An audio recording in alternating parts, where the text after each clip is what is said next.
There is no official consensus or definition of length for a short film. Any film shorter than 50 minutes qualifies as a short film for the Sundance Film Festival, whereas any film with a runtime of under 40 minutes is eligible for the Shorts category at the Academy Awards. The longest of 10 movies nominated for either Best Live Action or Best Animated Short at the 83rd Academy Awards is The Gruffalo at 27 minutes.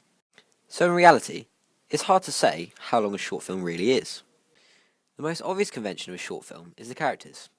Short films tend to stick to 2 or 3 main characters because they are so short. In this instance, short films don't have any real time to create deep backstories. They barely have enough time to show who they are and what they're doing. An example of this is the film I watched called The Desk. The Desk is an anti-bullying short film written and directed by Albert Gonzalez, tackling the age-old scenario of boy meets girl, however through a slightly magical modern-day twist. Conventionally, Gonzalez uses just 2 different scenes throughout the video, the school and Peter's room, further reiterating the need for simplicity in a short film. However, when looking back at the video, I believe the isolation of Peter, reflected through the choice of scenes, correlates with Gonzalez's choice to use very little dialogue throughout the piece. Thus, another convention of a short film, similar indeed to my own. The Desk evidently mirrors an instant messaging conversation, similar to which we all go through every day, taking normal human everyday interaction and subverting it, a common aspect of most short films. Whereas The Desk is a conventional short film, in this instance I subverted these conventional aspects of a short film in my own. My short film Remember Me took the narrative of a young man struggling with the loss of a loved one, turning to the only answer he can find, alcohol. Yes, I agree that adding the apparent aspect of the character thinking his partner is haunting him is indeed subverting the norm. In reality, I chose to add that twist to highlight the grip alcohol can take, taking a moral standpoint in the narrative. However, this is very contrasting to the conventions of a poster. Posters occupy a space between art and advertising.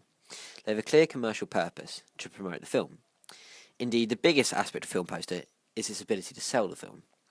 Conventionally within my own genre of supernatural romance, the film poster's lead image is of the main protagonist and antagonist, stereotypically against a blank background, however with an aspect of the film in the foreground. My film poster, in this instance, follows the conventions laid down by the genre. My main character is shown head and shoulders just to the right side of the poster, with the overlaid long exposure shot of a train. In this respect, my poster can seem abstract, as the train is seen as a metaphor of life hitting him. Thus the film is solely his reaction to the devastation of his partner's death. I feel like my poster is a fair representation of the conventions. However, in my opinion, I do not think my poster demonstrates enough of the film. It's an aspect I feel has possibly let me down, and thus could hurt the sales of the film. Stereotypically, a film review opens with a plot. The opening paragraph summarises the narrative of the short film, thus giving the audience a flavour of the film before the analysis begins. Often brief, highlighting the few selling scenes of the film. I try to mirror this in my own film review, however in doing so, I try to stress the dramatic nature of my film, thus aiming at the more emotional reader. As well as this, it is conventional having a shot of the character, mid-film above the review, possibly to a key scene in the film without being classed as a spoiler. This is a convention I followed, showing my protagonist laying in bed midway through the scene of his first supernatural experience.